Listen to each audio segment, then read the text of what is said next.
stay this way. Do you even remember what you promised? It was raining that day. I stood in front of Mom's grave, a teenage girl wearing dark clothes. I didn't know what to feel. I was too exhausted to feel anything. And you were there, holding an umbrella over my head, even though all the kids in class hated me, feared me, avoided me. Nero, Dad, was always too busy to pay attention to his little princess. But I loved Mom. She was kind to me. I couldn't understand why she had to leave me all alone. And you blurted out that I wasn't alone. You stayed. I thought you were just attracted to me. All those times you looked at my face, my hair, the way my clothes fit around my body, the skin they let you see. You loved what you saw, didn't you? But you blush and look away quickly, as if you were doing something wrong. I liked your innocence. I hardly had ever seen it in my world. Being the daughter of a crime lord means getting killed if you go soft. But you stuck around, not just because you had a crush on me. You didn't run the first time you saw me shoot somebody, Rabbit. You didn't run the first and only time I hit you. When I let out anger. And you looked just smitten when you, for the first time, saw me taking off the clothes which clung to me so well, as I showed you my scars that I was hiding underneath them. You gave me that one thing I never had, and so I gave you everything you could have wanted. I enjoyed spoiling you.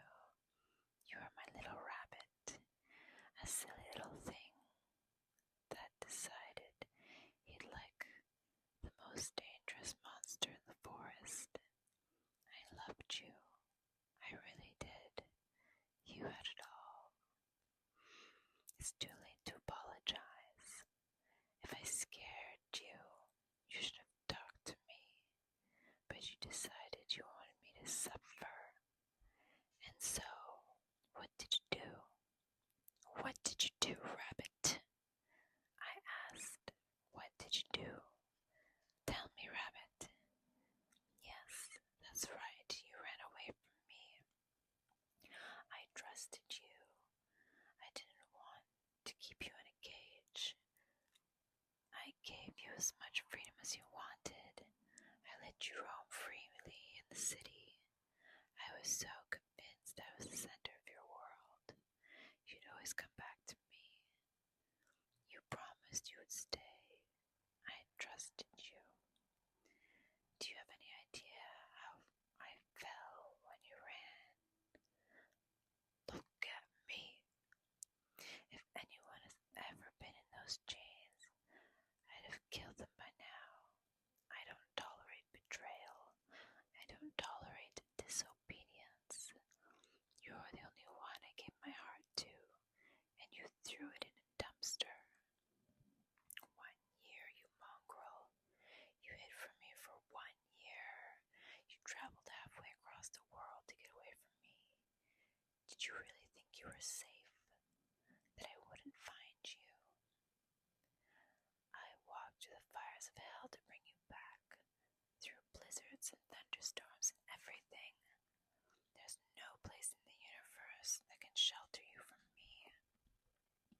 If you really, really loved someone, you put a leash on them. That's what I did. You're my property.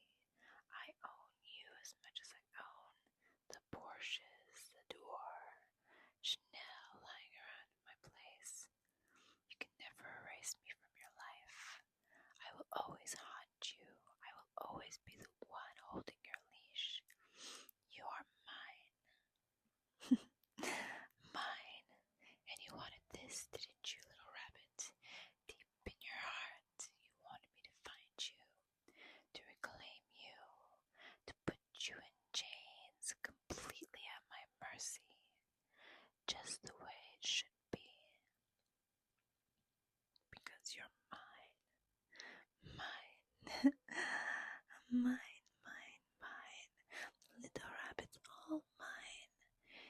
You're home now, little rabbit. You're mine, only mine, forever. Mine, mine, mine, mine, mine. I'm not crazy. Don't whimper, precious thing. The knife's not digging into your skin. There's no blood on your neck. I know what pressure is required to draw blood from a human neck. I never brought you into interrogations with me because I knew you couldn't watch. Do you not like how cold the steel is? Does the edge of the blade feel discomforting? You have no right to complain. You have no right at all. I endured so much worse than without you around. The nightmares came more often, and when I woke up, you weren't there to hold me, to stroke my hair and whisper in my ear that it'll be okay. It was the middle of the winter, and you weren't there to warm my bed. You left your scent all over my sheets, as if to mock me, you little... All those late nights we spent sharing our secrets over hot chocolate, pretending we were a normal couple. All those nights we stood on the edge of the balcony, looking over this monochrome city, full of spiraling buildings and all the white and black and lifeless. As I hugged you and you rested my chin on your shoulder, smiling, believing that you'll always be there to protect me from the rain. Did that mean nothing to you? Do I mean nothing to you? If I just dig a little deeper with this knife, apply just a little more pressure, you'd bleed. You'd share the tiniest fraction of pain I felt when I realized you weren't coming back this time. To think I might never see you again. You hurt me, and more than any bullet or stab I've ever endured. But I can't hurt my little rabbit. After the first time I hit you, I promised I would never cause you pain. Maybe you knew that before you chose to run away. You knew I couldn't bring myself to hurt you when I found you. But you want to know something, love? Your family's not so lucky. There's that look again, but it's that despair I see mingled with terror. You're asking yourself, could she have? Oh, but she loves me. There's no way she would. That would actually... I very much would. I'd do anything to keep you from leaving again. What? Are a few more lives? This city and everything in it is mine. I don't care about your family. You are what I treasure above everything else. Your parents are blissfully unaware, perfectly safe for now. And it can stay that way as long as you and I have an understanding. So tell me, little rabbit, who do you belong to? That's right, you belong to Mistress. And tell me, who cares about you most in the world? Well done. Mistress cares most about you in the world.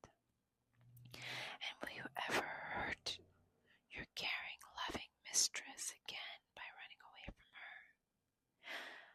Good boy. I do believe you, but I'm afraid it'll take a while for me to fully trust you again. You'll be staying down here until then. This was fun, but I have work to get done. Don't go anywhere until I come back, okay? Oh, don't look so distraught. You were the one who wanted to get away from me, but now suddenly you don't want me to leave you all alone. saw